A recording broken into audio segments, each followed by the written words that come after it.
40-year-old man identified as Sivakumar died, in fact, of injuries sustained due to his EV battery exploding in his house in Vijayawada.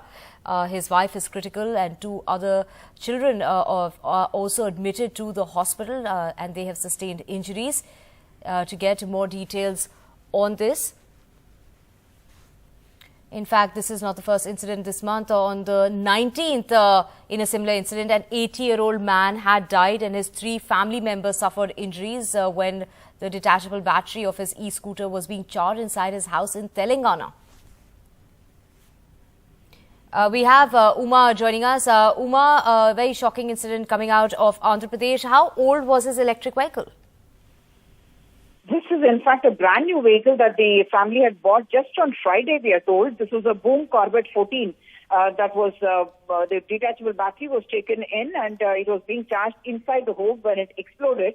And that resulted in a fire. That triggered off a fire. The man, in fact, who had bought the vehicle, a 42-year-old man who works on DTS, private employee, he had, in fact, when he was being shifted to hospital, he succumbed. His wife is still critical.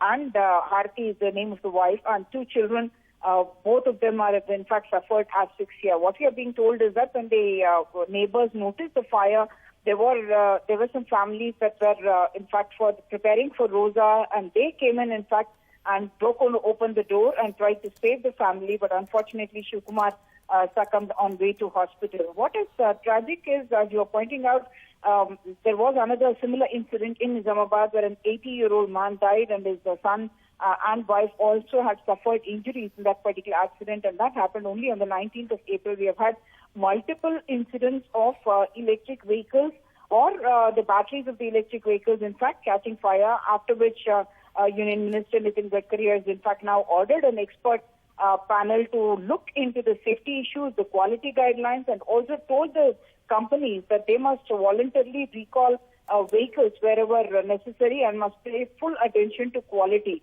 As of now, we already know that two companies have already withdrawn 3,000 vehicles. One company and second company, Pure EV, which was involved in that Vijayawada accident, has withdrawn about 2,000 vehicles. But now the larger issues are also being spoken about while the government is trying to push green technology and talk about e-vehicles.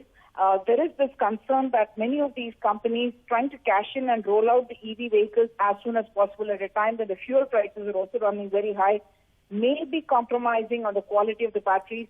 There have been reports that, low-grade, cheap kind of batteries have been imported from China and other countries, and that could be a reason why these kind of explosions are taking place. Experts are pointing out that the kind of lithium-ion batteries or other batteries which can be used in these kind of vehicles, they need to be suitable for Indian conditions. And Okinawa Auto, which has also been manufacturing EV vehicles, has also spoken about users needing to be trained on how to use these vehicles and also how to charge these kind of batteries, because they say that could also be a gap that could be leading to these kind of accidents. Back to you. Right. Thank you so much, Uma, for joining us with all those details.